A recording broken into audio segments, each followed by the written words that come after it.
Si tu écoutes cette vidéo jusqu'au bout, tu comprendras pourquoi beaucoup suivent Jésus sans jamais vivre la paix qu'il promet.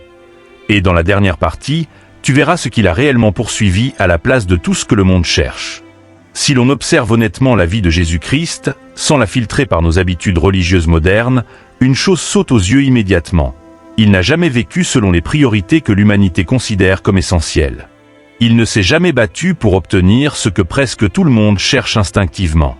Et c'est précisément ce décalage qui dérange encore aujourd'hui.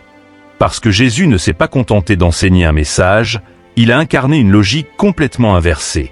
Une logique qui entre en collision directe avec nos ambitions, nos peurs et nos réflexes humains. Dès les premières secondes de cette vidéo, il faut poser une vérité claire, dérangeante mais libératrice. Si tu poursuis ce que tout le monde poursuit, il y a de fortes chances que tu passes à côté de ce que Dieu veut réellement pour toi. Et Jésus en est la démonstration vivante. Non pas parce qu'il rejetait le monde, mais parce qu'il refusait de vivre selon ses priorités. Jésus aurait pu chercher la reconnaissance. Il aurait pu capitaliser sur sa popularité. Il aurait pu se servir des foules, de ses miracles, de son autorité spirituelle pour construire une position dominante. Mais il ne l'a jamais fait. Au contraire, plus les foules devenaient nombreuses, plus il se retirait. Plus les gens voulaient le suivre pour de mauvaises raisons, plus il compliquait son discours. Ce comportement est incompréhensible si l'on ne comprend pas une chose essentielle. Jésus ne poursuivait jamais ce qui flatte l'ego humain. C'est ici que beaucoup se trompent. On imagine souvent Jésus comme quelqu'un qui rejetait la richesse, le pouvoir ou l'influence par principe moral. Mais ce n'est pas exact. Jésus ne fuyait pas ces choses parce qu'elles étaient mauvaises en elles-mêmes. Il les refusait parce qu'elles devenaient des distractions dès qu'elles prenaient la place de l'essentiel. Et l'essentiel, pour lui, n'a jamais été ce que le monde admire, mais ce que le Père approuve. Regarde attentivement sa manière de vivre. Il n'a jamais cherché à sécuriser son avenir matériel. Il vivait sans réserve, sans accumulation, sans stratégie de protection personnelle. Non pas par irresponsabilité, mais parce qu'il incarnait une confiance totale dans la provision de Dieu. Là où l'homme moderne accumule par peur, Jésus avançait par confiance. Là où l'homme cherche des garanties, Jésus marchait dans l'obéissance. Et cette différence change tout. Ce qui est troublant, c'est que cette logique n'a pas changé. Le monde continue de courir après les mêmes choses.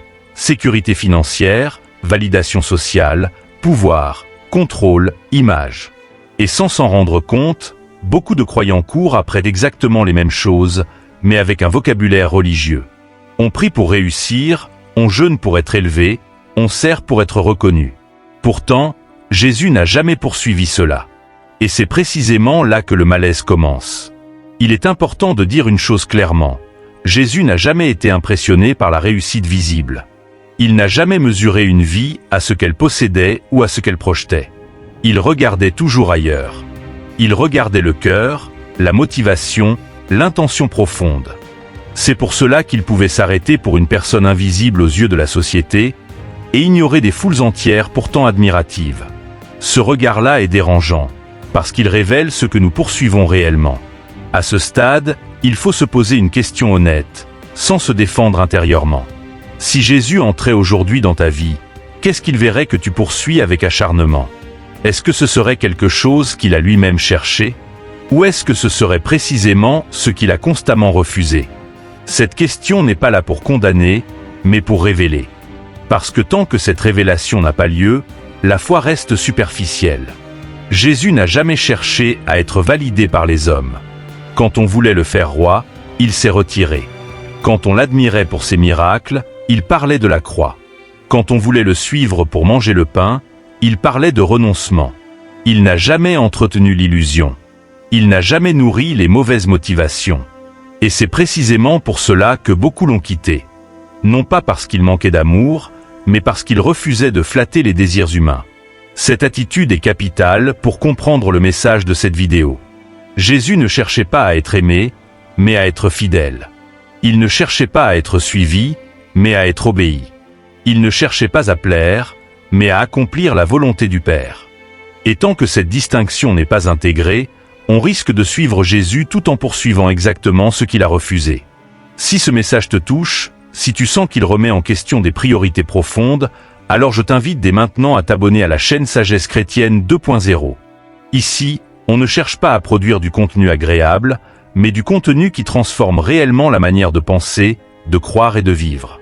Abonne-toi, parce que ce genre d'enseignement demande du temps, de la maturité et de la constance. Jésus n'a jamais couru après ce que le monde admire, et pourtant il a marqué l'histoire comme personne d'autre. Cette contradiction apparente n'est pas un détail, c'est une clé. Et tant que nous ne la comprenons pas, nous risquons de confondre foi et ambition, appel et ego, bénédiction et validation humaine. Ce n'est que le début de la réflexion, mais il est essentiel de la poser solidement avant d'aller plus loin. Quand on regarde attentivement la vie de Jésus, on se rend compte que ses refus sont aussi révélateurs que ses enseignements.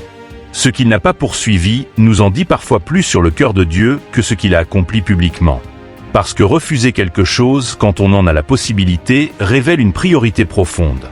Jésus n'a jamais vécu par défaut. Chaque renoncement était intentionnel. Chaque détour était volontaire. Et ses choix entrent en conflit direct avec ce que presque tous les êtres humains poursuivent naturellement. La première chose que Jésus n'a jamais poursuivie, c'est la richesse comme sécurité. Il a vécu dans une liberté totale vis-à-vis de l'argent. Non pas parce que l'argent serait intrinsèquement mauvais, mais parce qu'il savait à quel point il peut facilement devenir un substitut de confiance. Jésus n'a jamais cherché à sécuriser sa mission par des ressources matérielles. Il ne possédait pas de réserve, pas de stratégie d'accumulation, pas de plan de protection financière personnelle. Il avançait avec ce qui lui était donné au jour le jour. Et ce choix n'était pas une contrainte, c'était un message vivant. Là où l'homme cherche la sécurité avant d'obéir, Jésus obéissait avant de chercher la sécurité. Cette inversion est fondamentale.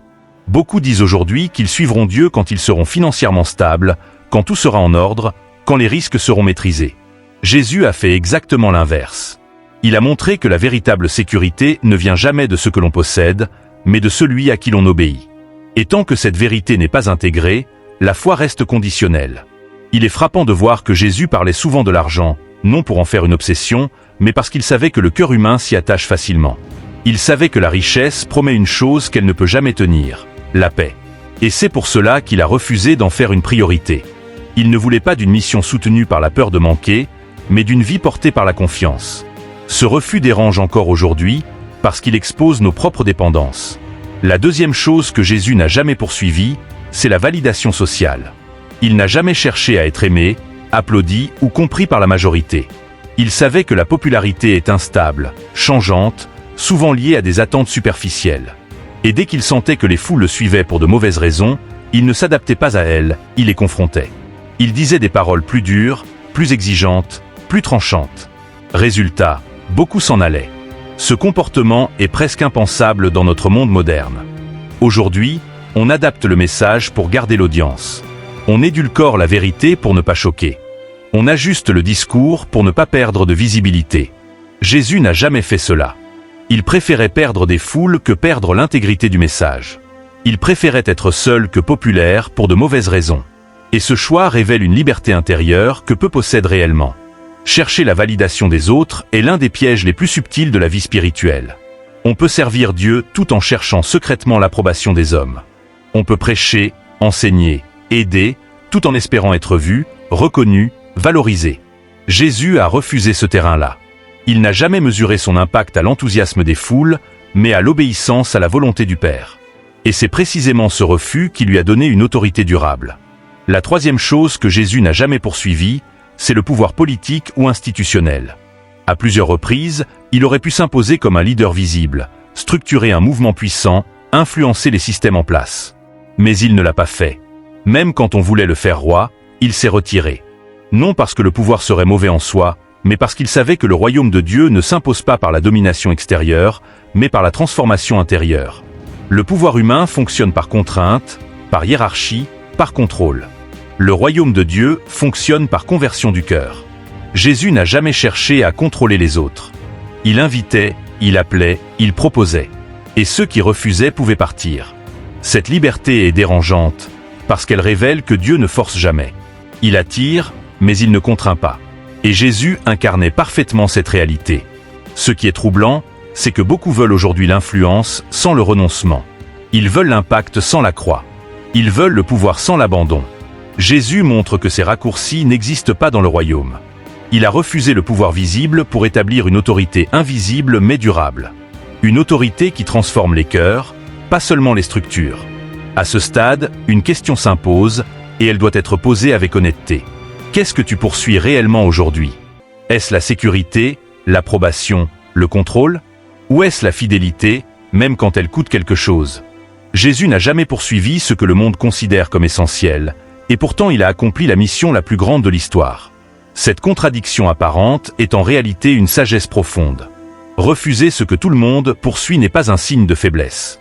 Chez Jésus, c'était la preuve d'une liberté totale. Et cette liberté est encore proposée aujourd'hui. Mais elle commence toujours par une prise de conscience honnête de ce que nous poursuivons réellement. Tant que cette lucidité n'est pas là, la foi reste superficielle. Quand elle arrive, tout commence à changer. Si Jésus a refusé la richesse comme sécurité, la validation comme moteur et le pouvoir comme objectif, ce n'est pas parce qu'il rejetait le monde, mais parce qu'il poursuivait quelque chose de bien plus profond. Et tant que cette chose n'est pas clairement identifiée, on risque de réduire son message à une simple morale de renoncement. Or Jésus n'a jamais vécu dans le manque. Il a vécu dans l'alignement. Et cet alignement reposait sur une seule priorité absolue, la volonté du Père. Tout au long de sa vie, Jésus n'a jamais été guidé par ce qui était logique, rentable ou populaire. Il était guidé par une relation. Il vivait dans une écoute constante, intérieure, profonde. Il avançait non pas en fonction des opportunités visibles, mais en fonction de ce qu'il discernait comme juste. C'est pour cela que certains de ses choix semblent incompréhensibles humainement. Il pouvait quitter une foule immense pour aller vers une seule personne. Il pouvait ignorer une pression collective pour obéir à une direction intérieure. Il pouvait accepter l'incompréhension pour rester fidèle. Ce que Jésus poursuivait avant tout, c'était l'obéissance. Pas une obéissance mécanique, froide ou légaliste, mais une obéissance vivante, relationnelle, confiante.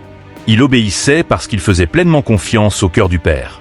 Il savait que derrière chaque instruction, même coûteuse, se cachait une intention juste. Et cette confiance totale lui donnait une liberté que peu d'hommes ont connue. Il n'était pas prisonnier de la peur de manquer, ni de la peur de déplaire, ni de la peur de perdre. Il était libre parce qu'il était aligné. Cette obéissance se manifestait souvent dans des choses simples, mais exigeantes. Il acceptait de rester caché quand il aurait pu être visible. Il acceptait d'attendre quand il aurait pu agir immédiatement. Il acceptait de souffrir quand il aurait pu éviter la douleur. Non parce qu'il aimait la souffrance, mais parce qu'il refusait de trahir la mission pour se protéger. Et c'est là que se trouve une sagesse que beaucoup refusent encore aujourd'hui. Jésus n'a jamais cherché à sauver sa vie, mais à la donner. Ce que Jésus poursuivait aussi, c'était la vérité intérieure. Il ne s'est jamais contenté d'un comportement extérieur correct. Il allait toujours au cœur des motivations. C'est pour cela que ses paroles dérangent encore.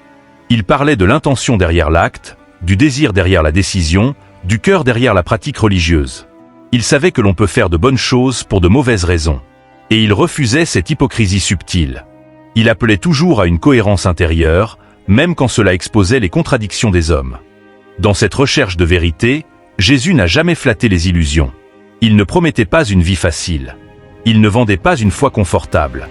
Il parlait de renoncement, de croix, de perte apparente.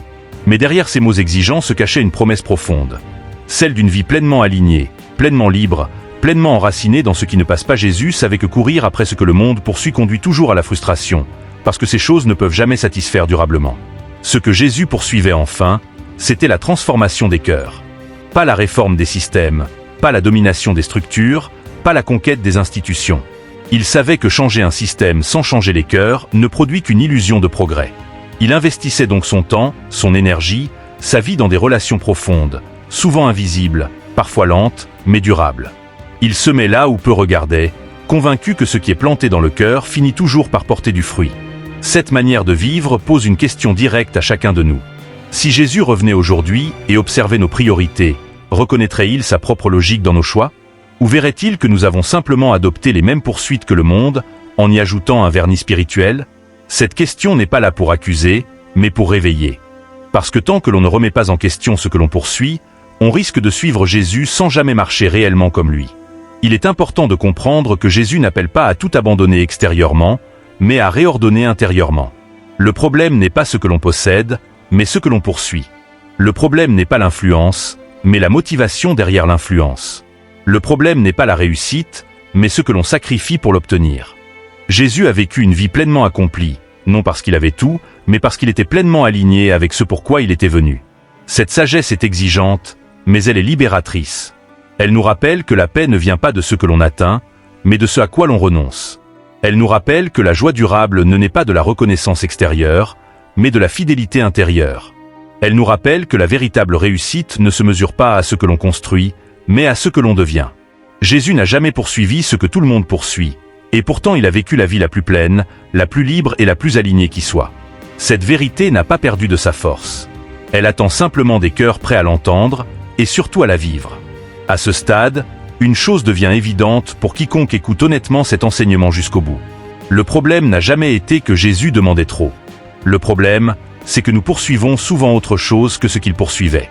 Et tant que cette confusion demeure, la foi devient une juxtaposition d'efforts, de prières et de bonnes intentions qui ne produisent pas la paix profonde que Dieu promet. Jésus n'a jamais appelé des gens à courir après lui pour ajouter une couche spirituelle à leur vie. Il a appelé à un changement de direction intérieure, à une réorientation complète de ce qui motive, de ce qui attire, de ce qui gouverne les choix. Beaucoup de personnes suivent Jésus aujourd'hui, mais poursuivent en réalité la sécurité, la reconnaissance ou le contrôle.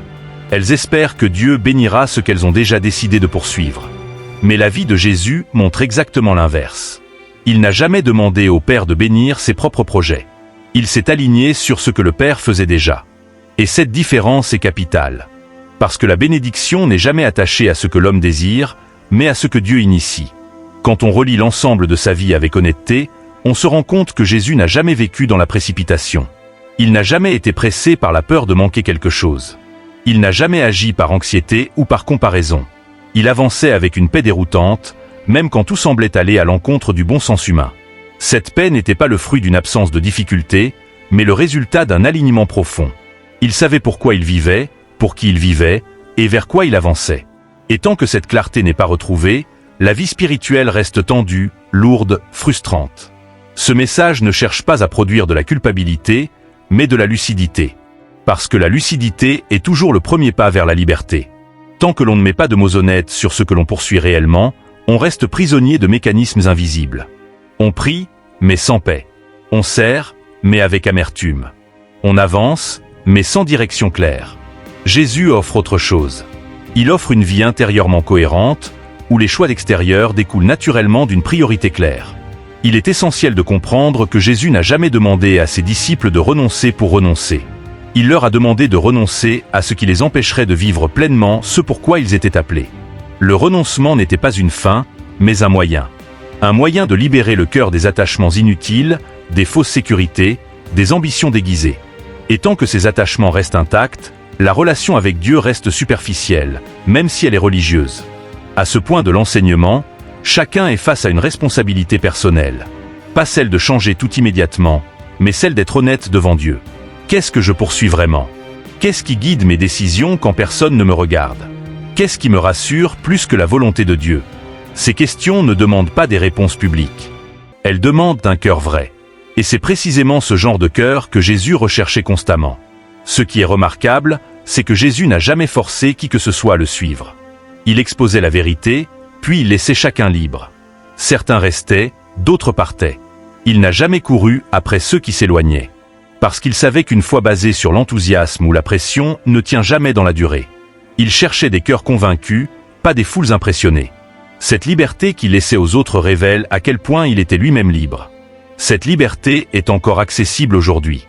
Mais elle demande un prix que peu sont prêts à payer. Celui de ne plus poursuivre ce que tout le monde poursuit.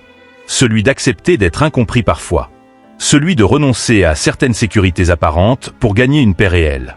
Jésus n'a jamais promis une vie facile, mais il a toujours promis une vie vraie. Et cette promesse tient encore. Si tu écoutes cet enseignement et que tu sens qu'il met des mots sur un malaise intérieur que tu n'arrivais pas à expliquer, ce n'est pas un hasard. C'est souvent le signe que certaines poursuites doivent être réévaluées. Pas dans la précipitation, mais dans la vérité. La sagesse chrétienne n'est pas une sagesse de surface. Elle va au cœur des motivations. Elle dérange avant de libérer. Elle confronte avant de guérir. C'est précisément pour cela que cette chaîne existe. Sagesse chrétienne 2.0 n'est pas là pour produire du contenu rapide ou superficiel. Elle est là pour accompagner ceux qui veulent comprendre la foi chrétienne dans sa profondeur, sa cohérence et ses implications concrètes. Si tu veux continuer ce chemin, si tu veux recevoir régulièrement des enseignements qui t'aident à aligner ta vie avec la sagesse biblique authentique, alors abonne-toi à la chaîne. Fais-le non par habitude, mais par engagement personnel envers ta croissance spirituelle. Jésus n'a jamais poursuivi ce que le monde poursuit, et pourtant il a vécu la vie la plus pleine, la plus libre et la plus accomplie qui soit. Cette vérité ne change pas avec le temps. Elle traverse les générations. Elle attend simplement des personnes prêtes à s'arrêter, à réfléchir et à réaligner leurs priorités. Ce message se termine ici, mais la réflexion, elle, ne fait que commencer.